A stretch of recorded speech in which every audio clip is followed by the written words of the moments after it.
Hello everyone, kembali bersama saya Tias Cipta. Apa kabar? Saya berharap teman-teman semua senantiasa sehat dan bahagia selalu. Salam sukses, dahsyat, luar biasa untuk kita semua. Hari ini kita kedatangan special guest, tamu spesial yang sesuai dengan topik kita hari ini, kepemimpinan, leadership. Bagaimana menjadi pemimpin yang menginspirasi, memotivasi anggota organisasi untuk menjadi pribadi yang lebih baik. Bagaimana menjadi pemimpin yang luar biasa. Bagaimana menjadi pemimpin yang disegani, yang dihormati dengan tulus, bukan karena takut. Special guest kita, beliau merupakan Ketua Umum Matakin, Majelis Tinggi Agama Konghucu Indonesia. Beliau juga merupakan Wakil Ketua Umum ITI, Perhimpunan Indonesia Tionghoa. Dan beliau juga merupakan Ketua Harian PEKSI, Persatuan Xiangqi Indonesia. Dan beliau juga merupakan Ketua Umum Yayasan Prana Indonesia. Kita sambut Bapak Budi Santoso Tanuwibowo. Halo, Tias. Apa kabar, Pak Budi? Baik. Pak Budi, boleh diceritakan apa tujuan dan peranan dan fungsi dari seorang pemimpin menurut Pak Budi? Kalau kita mengartikan definisi kata pemimpin, maknanya sangat banyak. Yang pertama adalah pemimpin itu orang yang lead, mengetuai, mengepalai, unggul. Pemimpin juga orang yang mengajak, membimbing, mengarahkan, memotivasi, mendorong. Pemimpin juga orang yang menunjukkan arah kemana kita akan menuju.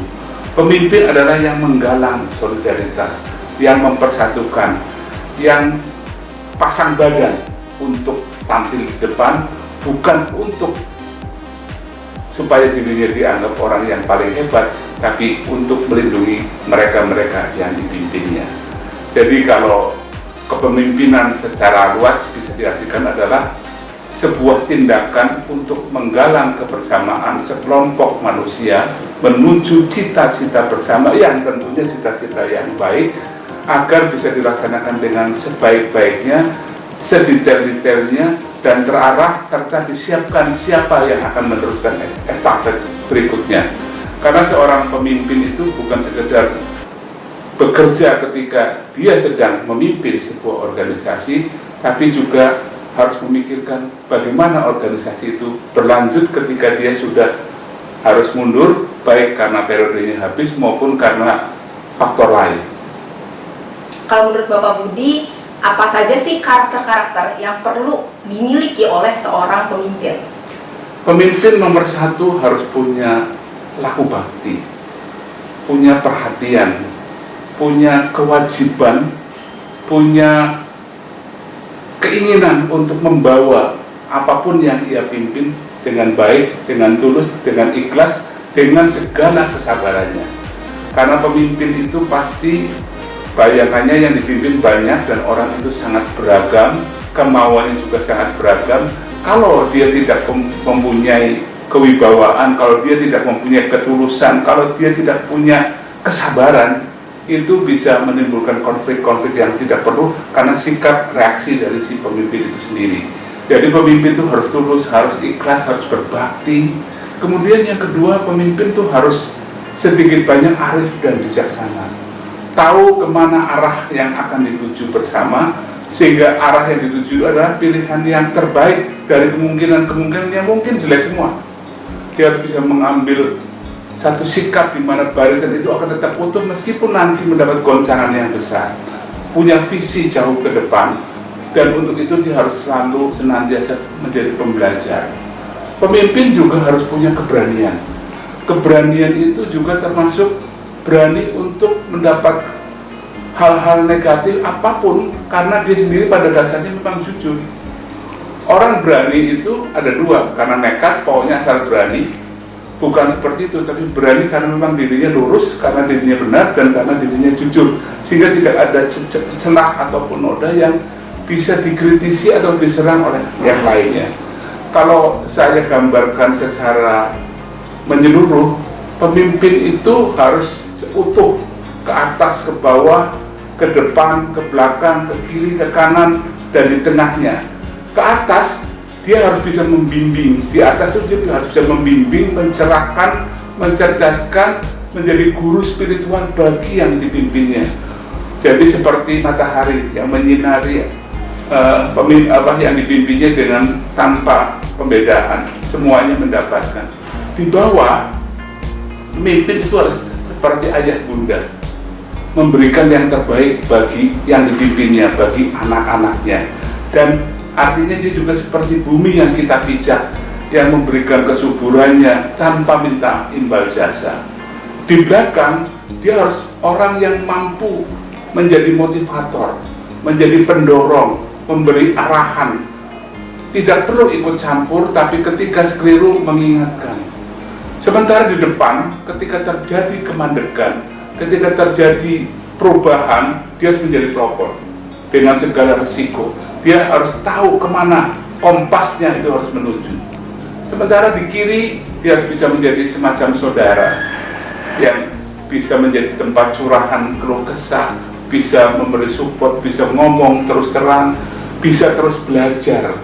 Seperti perpustakaan yang tidak ada habisnya, bisa menjadi kuping dia agar dia bisa mendengarkan kebenaran. Karena pemimpin yang sudah terlalu lama dan mungkin sudah terlalu tinggi kadang-kadang menjadi terlena karena sekitarnya adalah orang-orang yang hanya membisikkan sesuatu yang enak-enak, yang manis-manis saja. Padahal dia ingin suara kebenaran, dan untuk itu dia harus punya orang-orang yang dipercaya. Sementara di kanan, dia harus bisa menjadi sahabat bagi orang yang dipimpinnya, sehingga mereka yang dipimpin tidak merasa ada gap karena jenjang hierarki atau menganggap pemimpinnya terlalu tinggi, sehingga dia bisa ngomong seperti layaknya seorang sahabat. Ketika harus memimpin, dia tampil sebagai pemimpin, tapi ketika biasa, dia adalah sahabat yang sangat menyenangkan. Dan terakhir, yang paling penting ini, yang di tengah-tengah itu, pemimpin itu harus seperti teladan tanpa celah. Meskipun faktanya tentu banyak celah karena masih manusia, tapi dia harus bisa menjadikan dirinya sebagai contoh. Pemimpin itu harus satunya kata, hati, dan perbuatan. Tidak boleh ada beda. Dan disinilah kadang-kadang letaknya konflik kepentingan, karena pemimpin sebagaimana baiknya pun tentu punya keluarga, punya lingkungan yang tentu punya interest berbeda. Dan dia di sini harus bisa menempatkan diri bagaimana harus bisa bersikap. Kalau menurut Bapak Budi, bagaimana cara menjadi seorang pemimpin yang mana anggota organisasinya itu mengikuti pemimpin karena termotivasi, terinspirasi, dan respect dan kagum, juga tulus mengikutinya, bukan karena tekanan atau paksaan atau ketakutan. Bagaimana menjadi pemimpin yang demikian menurut Pak Budi? Pemimpin ini kan punya skala, punya ruang lingkup ya, mulai dari yang kecil memimpin dirinya sendiri, artinya disiplin terhadap diri sendiri. Kemudian kedua, dalam keluarga ada suami, istri, anak, ayah, ibu, dan sebagainya. Kemudian lebih besar lagi mungkin masyarakat, RT, RW. Kemudian lebih besar lagi mungkin pimpinan organisasi massa, pimpinan organisasi keagamaan, pimpinan sebuah wilayah atau pemimpin partai politik, dan kemudian tentu tertinggi pimpinan negara. Ya. Nah, bagaimana agar setiap anggotanya bisa termotivasi, tidak ada gejolak, semuanya jalan karena masing-masing merasa terpanggil? Tentu harus ada banyak cara. Kalau keluarga tentu bisa saja mendengarkan suara masing-masing anggota, bisa didengar langsung karena jumlahnya kecil. Tapi kalau seperti negara tentu tidak mungkin dilakukan satu persatu, tapi harus melihat kecenderungannya. Bagaimana? Yang nomor satu adalah dia harus punya wacana, ya, karena membiarkan satu diskusi tanpa dia sendiri punya wacana, bisa arahnya bisa simpang siur, tidak karuan.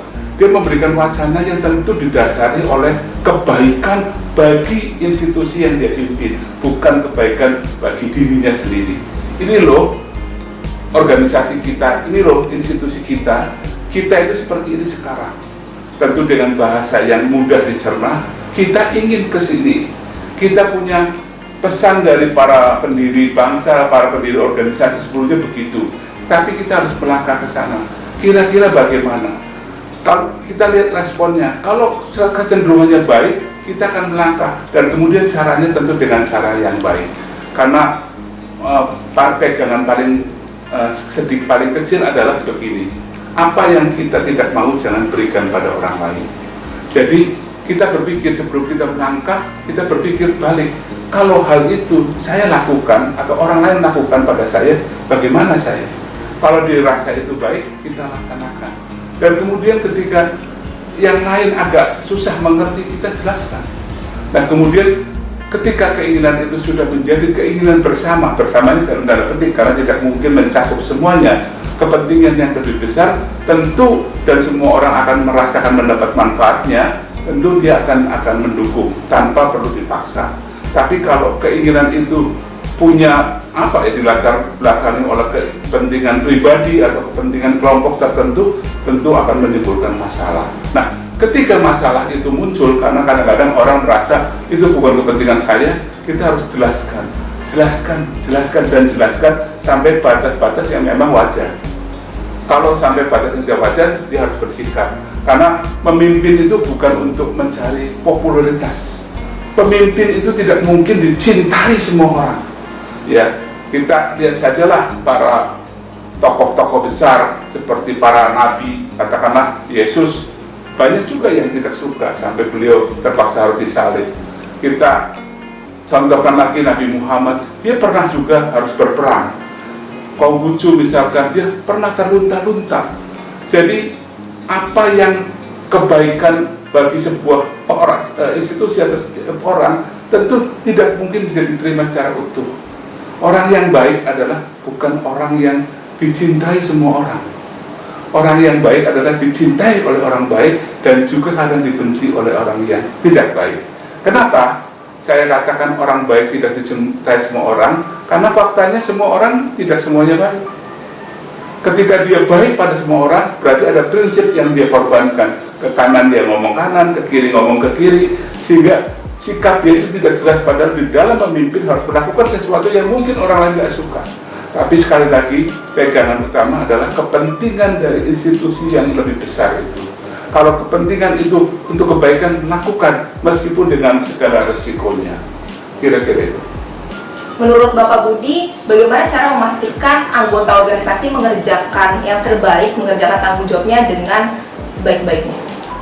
Setiap orang untuk menjadi anggota sebuah institusi atau organisasi, apakah itu yang skopnya kecil, kewilayahan atau negara, tentu sudah membaca lebih dulu prasyarat dasar, kecuali kalau menjadi anggota sebuah negara, karena begitu lahir sudah menjadi warga negara. Tapi katakanlah negara mempunyai undang-undang dasar, mempunyai dasar negara, harus setuju.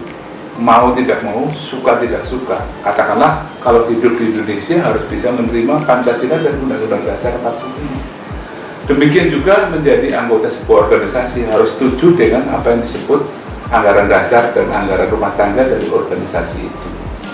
Kalau kerja di sebuah perusahaan tentu harus setuju dengan peraturan perusahaan, disiplin segala macam. Jadi nomor satu, kalau hal yang menyangkut yang paling dasar di dalam sebuah aturan organisasi, setiap anggota harus setuju lebih dulu. Tapi kita bicara anggota yang menjadi pengurus, yang mengerjakan sesuatu yang diperlukan oleh organisasi itu. Tentu ketika merencanakan sesuatu, ada keputusan yang harus diputuskan oleh level pimpinan. Ada yang sifatnya lebih teknis di level menengah atau di bawah. Tapi perlu saya tegaskan di sini, kalau di perusahaan ada hierarki, ada komisaris, ada direksi, ada manajer, ada pelaksana. Yang di bawah harus nurut, patuh tanpa kecuali. Tapi kalau di organisasi itu adalah milik kita. Pemimpin itu adalah orang yang ditugaskan atau diberi kewajiban lebih besar untuk memimpin. Tapi statusnya sebagai anggota sama sebenarnya. Tidak ada yang lebih penting dari yang lain. Jadi apa yang diputuskan biasanya merupakan satu musyawarah atau mufakat atau kesepakatan bersama, meskipun ada juga yang menjadi wewenang dari pemimpin. Nah, ketika mengerjakan sesuatu, tidak boleh orang itu harus dituntun A, B, C, D seperti pekerja kecil di sebuah perusahaan. tapi kita hanya kasih tahu ini loh goalnya, ini loh apa yang jangan dilakukan, yang dianjurkan seperti apa. Selanjutnya kreativitas sendiri, tapi tentu dituangkan dalam rencana yang lebih detail, ada budgetnya, ada anggarannya. Kalau semua sepakat, ya jalan, dan jalannya boleh agak belok kanan belok kiri selama masih dalam koridor yang diperbolehkan, tidak dilarang. Jadi bagaimana agar mereka tetap menyatu dan tidak punya sikap sendiri tapi juga punya kebebasan, ya dibebaskan, tapi dalam rambu-rambu yang sudah kita tetapkan bersama. Dan orang yang ditugaskan, satu tentu yang suka dengan pekerjaan itu, dan yang kedua, kalau tidak ada yang suka, yang memang mau mengambil alih tanggung jawab, dan kita harus memberi kepercayaan penuh. Jangan terlalu dikontrol, tapi tetap harus terkontrol. Ya, jadi bahasanya begitu, tidak harus begini, harus begitu, punya kebebasan, tapi yang penting tujuan utamanya tercapai dan tidak melanggar prinsip-prinsip yang menjadi kesepakatan dari organisasi itu. Menurut Bapak Budi, pada saat mengambil keputusan untuk organisasi, keputusan-keputusan yang mana penting gitu ya, keputusan yang mana penting untuk kesenjangan organisasi tersebut, untuk kelangsungan organisasi, sebaiknya yang mengambil keputusan adalah pemimpin organisasi atau pemimpin organisasi bersama dengan pengurus organisasi.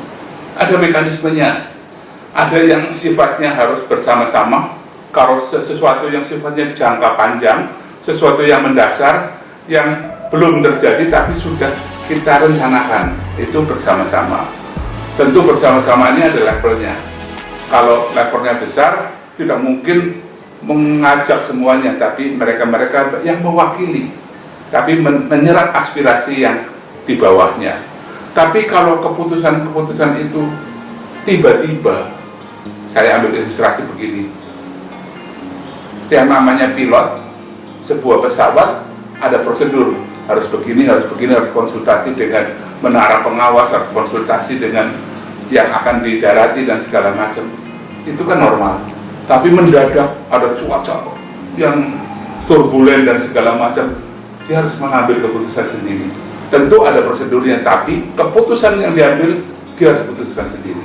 Pemimpin itu seperti itu, nggak boleh ragu ketika dia harus mengambil keputusan, meskipun itu berisiko bagi dirinya juga. Tentu berisiko bagi organisasinya kalau pesawat itu bisa jatuh, tapi juga berisiko pada dia kalau selamat tapi prosedurnya salah atau cacat dan segala macam, dia bisa bertanggung jawab atau bisa dituntut. Nah, demikian juga organisasi. Setiap sekian tahun, 4 tahun, 5 tahun, ada semacam pertanggungjawaban. Kalau dia tidak diterima, dia nggak akan terpilih kembali, bahkan dengan pertanggungjawabannya tidak diterima, ya, secara moral itu nggak bagus. Tapi kalau dia bisa menjelaskan, diterima. Tapi kalau dia nggak bagus, bisa saja dia suruh terus meneruskan seperti itu. Tapi sekali lagi, pemimpin yang baik itu bukan sekedar yang bekerja baik pada masa jabatannya, tapi juga sudah mempersiapkan siapa yang nanti menggantikan bisa melaksanakan dengan baik. Jadi harus mengingat sebelumnya, jadi jangan sampai pemimpin yang baik itu ketika dia mimpin baik, habis ditinggal berantakan. Itu bukan pemimpin yang baik, karena dia tidak menyiapkan kader seperti itu. Meskipun tentu kader yang pilih adalah anggota.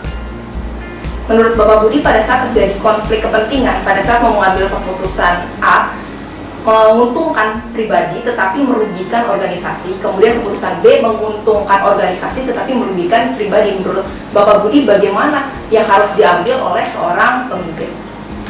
Pemimpin yang baik loyal pada apa yang dia pimpin. Katakanlah saya menjadi ketua umum sebuah organisasi A. Ketika saya dipercaya menjadi organisasi yang lebih besar, loyalitas saya harus beralih kepada yang lebih besar. Contohnya paling gampang ginilah, kalau saya jadi wali kota sebuah kota, katakanlah kota Tegal, loyalitas saya adalah pada kota Tegal, pada warganya, agar warga itu maju. Tapi kemudian terpilih menjadi gubernur Jawa Tengah lebih besar, loyalitasnya harus pada seluruh wilayah di dalam gubernur itu, di dalam kegubernuran itu, dalam Jawa Tengah. Tidak bisa hanya ke kota Tegal saja, tapi kota Semarang, kota Brebes, itu yang lain harus kita perhatikan sama seperti yang lain. tapi kemudian diangkat lagi menjadi presiden katakanlah negara Indonesia. Loyalitas yang tadi hanya pada Jawa Tengah, ini sekarang pada seluruh Indonesia, tidak hanya mementingkan satu daerah yang mungkin tempat kita berasal. Demikian juga ketika seseorang memimpin sebuah organisasi, terjadi benturan kepentingan antara kepentingan organisasi dengan kepentingan pribadi, seharusnya kalau dia memang pemimpin yang baik, dia akan memilih kepentingan organisasi. Kalau ternyata berat juga akibatnya buat keluarga, dia harus mundur. Jadi kalau mundur kan sudah tidak ada lagi benturan kepentingan, pilihan dia pada pribadi oke, tapi yang urusan organisasi harus diserahkan pada orang yang memang punya loyalitas, kemampuan loyalitas kepada yang lebih besar itu. Jangan sampai gara-gara kepentingan pribadi, kepentingan Indonesia dikorbankan, itu menyandera namanya. Tapi kalau dia tidak bisa melepaskan kepentingan pribadi, ya dia harus mundur dan serahkan pada orang lain. Menurut Bapak Budi, Pak Budi, apa saja sih pengalaman dalam memimpin organisasi gitu? Jadi pengalaman dalam memimpin organisasi apa saja, kemudian sejak kapan? Saya ini orang yang sebenarnya pemalu, artinya tidak suka bersosialisasi pada awalnya dan tidak pernah memimpikan atau bermimpi untuk mengelola sebuah organisasi, karena saya lebih senang menjalankan sesuatu yang bagi saya sendiri menyenangkan.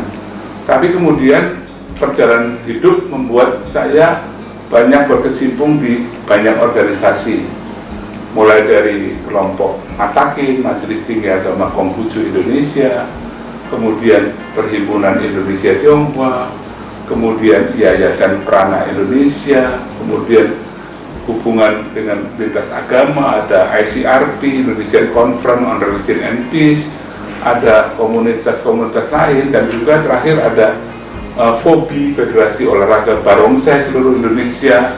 Padahal saya tidak pernah bermain barongsai. Terakhir malah lucu adalah PECSI, Persatuan Xiangqi atau Catur Gajah, yang main pun saya tidak bisa. Tapi entah kenapa, entah karena pergaulan, entah karena apapun, akhirnya saya diminta untuk ikut di dalam organisasi itu dan bahkan memimpinnya. Ya, saya jalani aja, karena buat saya kalau seandainya apa yang saya lakukan bisa bermanfaat, silahkan. Dan prinsip bagi saya adalah pertama, yang terbaik buat negeri ini. Karena kita sadar bahwa di mana-mana saya sering ngomong, Indonesia itu negeri yang indah sekali, yang sangat kaya sumber daya alam, dan orang-orangnya pada dasarnya sangat baik. Saya sering mengatakan dalam bahasa yang puitis, Indonesia itu dicipta ketika Tuhan sedang jatuh cinta, sehingga semua rasa cintanya itu dicurahkan kepada negeri ini, pada ciptaannya ini. Tapi kok kemajuannya ya maju sih, tapi masih jauh dibanding negara-negara yang notabene sumber daya alamnya kurang, rakyatnya tidak secerdas Indonesia. Kenapa gitu loh? Nah, setelah saya renung-renungkan, karena kita rasanya kadang-kadang sibuk untuk hal-hal yang nggak penting. Yang penting dilupakan, dan kita kadang-kadang ribut sendiri, sehingga rasa kebersamaan ini kurang. Memang sih, kalau kita ke desa-desa, kita lihat rakyat kita bersatu, tapi ketika urusan-urusan tertentu yang seharusnya cukup jalan, tidak jalan. Nah, ini hambatan ini adalah karena rasa kekerabatan kita sebagai sebuah bangsa itu, rasa cinta kita sebagai bangsa itu kurang. Maka ketika ada organisasi-organisasi yang kalau tujuannya tercapai bisa memberi kontribusi positif bagi kemajuan Indonesia, meskipun saya tidak paham secara teknis, saya ikut. Dan ternyata juga dipercaya oleh teman-teman ya. Jadi saya jalani dengan ikhlas saja, seperti itu. Tidak mendapat apa-apa secara pribadi, tapi minimal ada kepuasan bahwa saya telah ikut mengiur, meskipun saya tidak punya dana besar atau punya uang besar untuk menyumbang, tapi minimal saya punya tenaga dan pikiran, seperti itu. Boleh diceritakan apa sih visi dari Matakin, Majelis Tinggi Agama Konghucu Indonesia? Ya, sesuai dengan namanya, Majelis Tinggi sebuah agama, dalam hal ini agama Konghucu. Tentu yang paling utama adalah bagaimana agar umat Konghucu yang ada di Indonesia bisa terbina secara baik menjadi insan cince. Cince itu insan kamil atau orang yang berakhlak, berkarakter, berbudi baik. Tentu bisa lewat peribadahan, lewat bacaan-bacaan, lewat kegiatan-kegiatan sosial, lewat organisasi yang positif, organisasi yang peduli, lewat juga kebaktian rutin. Kita bikin organisasi Matakin ini untuk mengkoordinir hal-hal itu. Ya. Tujuannya adalah agar umat Konghucu 100% Konghucu, 100% Pancasila, 100% Merah Putih, 100% Indonesia, 100% menjadi manusia baik. Apakah bisa tercapai seperti itu? Secara teori bisa, tapi tentu prosesnya ke sana masih sangat jauh ya. Tapi minimal kita ada upaya untuk ke sana. Kenapa Konghucu? Karena kebetulan saya meskipun sudah pernah mengikuti menjadi umat dari agama-agama lain, tapi kadang-kadang rasa pasnya, rasanya di sana. Dan kebetulan Konghucu ini salah satu dari 6 agama, termasuk juga para penghayat yang mendapat tempat dan dianut oleh banyak orang di Indonesia. Dan kebetulan juga Konghucu pernah mengalami masa suram ketika tahun 78 sampai tahun 98, sehingga perkembangannya terhambat. Nah, kehadiran saya dan tentu kehadiran teman-teman akan sangat membantu, karena sesuatu yang masih belum tumbuh optimal perlu bantuan, sementara yang lain sudah maju lebih awal gitu. Nah, jadi misinya bagaimana mendidik, menjadikan setiap umat Konghucu itu hidup seperti cita-cita dari sang Nabi itu sendiri, menjadi manusia cince, manusia yang beriman kepada Tuhan, kepada Tien, tapi juga tepo saliro, saling berempati, saling mengasihi sesamanya, dan hidup selaras dengan alam lingkungan. Kira-kira itu. Dan apa visi dari inti Perhimpunan Indonesia Tionghoa? Inti itu lahir 10 April tahun 99 secara akte notaris. Lahir dari keprihatinan ada kejadian yang kurang baik dalam sejarah Republik Indonesia, Mei 98, kerusuhan yang sedikit atau banyak berbau rasial, dalam hal ini orang Tionghoa. Nah, inti ingin berjuang agar orang Tionghoa ini menjadi setara, diperlakukan sama seperti warga bangsa dari etnis atau dari agama lain. Ada kebersamaan, karena hanya dengan kebersamaan, tidak ada perbedaan, hanya dengan keadilan, tidak ada ketidakadilan, maka semua warga itu menyatu. Jadi tujuannya awalnya adalah bagaimana semua peraturan-peraturan yang diskriminatif terhadap orang Tionghoa, larangan belajar bahasa Mandarin, sekarang malah semuanya belajar, karena kenyataannya bahasa itu digunakan di banyak tempat. Kemudian larangan untuk ekspresikan budaya, barongsai, naga, xiangqi, itu nggak boleh, huruf pun nggak boleh, padahal huruf itu adalah media untuk berkomunikasi. Kemudian orang Tionghoa diperlakukan lain, ngurus apa-apa lebih sulit. Kemudian agama Konghucu juga tidak boleh berkembang secara bebas. Nah, itu perjuangan awalnya, dan ternyata bersama dengan organisasi yang lain, semua praktis diskriminasi oleh aturan perundang-undangan negara semua sudah selesai. Nah, yang masih menjadi persoalan adalah bagaimana mengintegrasikan seluruh komponen bangsa apapun etnis dan agamanya menjadi warga yang sangat peduli kepada, bukan hanya kepada Indonesia saja, tapi kepada segenap warga Indonesia, saling tolong-menolong seperti layaknya saudara, tanpa perlu dibatasi atau terbatasi oleh etnis, agama, dan yang lain. Bagaimana Indonesia menjadi satu kesatuan utuh keluarga yang mencintai tanah airnya dan bertekad untuk mengabdikan tanah airnya menjadi negara yang nyaman bagi warga negaranya dan juga berkontribusi positif bagi kedamaian dunia. Nah, ini jadi ke sana, mengedukasi anggotanya agar paham hak dan kewajibannya sebagai warga negara, yang mencintai tanah airnya, tapi juga peduli terhadap kebersamaan umat manusia. Kira-kira itu. Luar biasa sekali. Kita juga mau tahu apa sih visi dari PEKSI?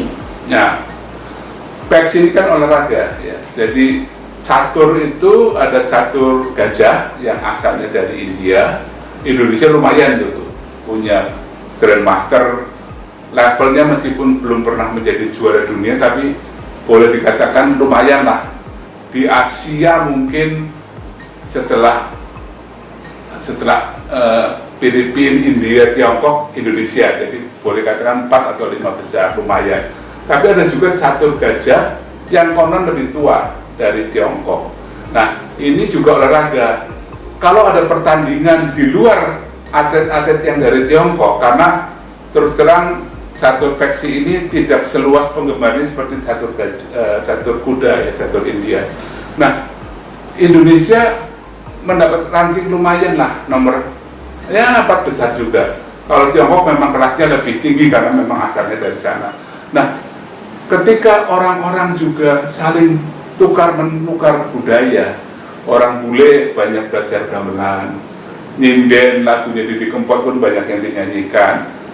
Orang asing di luar Tiongkok belajar catur Tiongkok, belajar barongsai, ada saling tukar menukar budaya, maka akan ada pemahaman yang baik. Dan ketika katakanlah komunitas-komunitas yang seakan-akan selama ini dikesankan berbeda itu saling belajar, saling memahami, maka ujung-ujungnya kebersamaan, kepersatuan kita menjadi lebih besar. Jadi tujuan saya ikut PEKSI nomor 1 tentu karena Indonesia punya potensi untuk menjadi juara dalam hal olahraga prestasi. Yang kedua, bagaimana ini bisa menjadi alat perekat. Dan ketiga, ini olahraga yang murah, yang ongkosnya hanya selembar kertas berisi kotak-kotak, sama papan caturnya pun hanya sepanjang kepingan bulat, lebih murah dari catur kuda. Dengan demikian bisa menjadi olahraga rakyat, dan ini ada pelajaran strategi perang. Kita belajar Sun Tzu, strategi perang yang bisa bukan untuk berperang tapi bisa diterapkan di dalam bisnis dan segala macam. Demikian juga Xiangxi, dan merangsang pertumbuhan IQ sehingga mencerdaskan kehidupan bangsa. Intinya, meskipun saya tidak bisa, saya akan mendorong agar kegiatan ini bisa digemari oleh mereka yang memang punya keinginan, dan mudah-mudahan bisa membuat kita semua meraih prestasi, saling mengenal, dan kerukunan semakin kuat. Kita juga mau tahu apa visi dari Yayasan Prana. Nah, Yayasan Prana pun saya mulanya hanya sekedar mengorganisasi. Jadi ya, di dalam alam ini kan ada energi kehidupan yang kalau dalam bahasa Mandarin disebut Qigong gitu, dalam bahasa Jepang itu disebut Qi ya, dalam bahasa India Sanskerta Prana, atau di Indonesia kan menjadi energi kehidupan, energi yang ada di alam ini.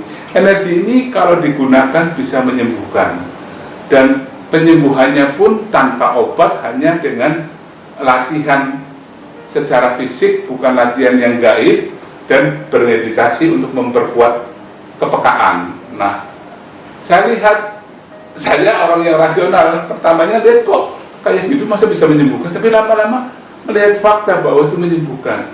Nah, dan yang lebih lagi, orang-orang yang menjadi anggota Prana ini adalah orang-orang yang boleh dikatakan sudah selesai dirinya, tidak lagi terpikir untuk memperkaya diri, untuk mencari penghasilan, tapi sekedar hobi yang bisa bermanfaat untuk kesehatan. Itu kan positif, terutama bagi mereka-mereka yang usianya sudah matang lah.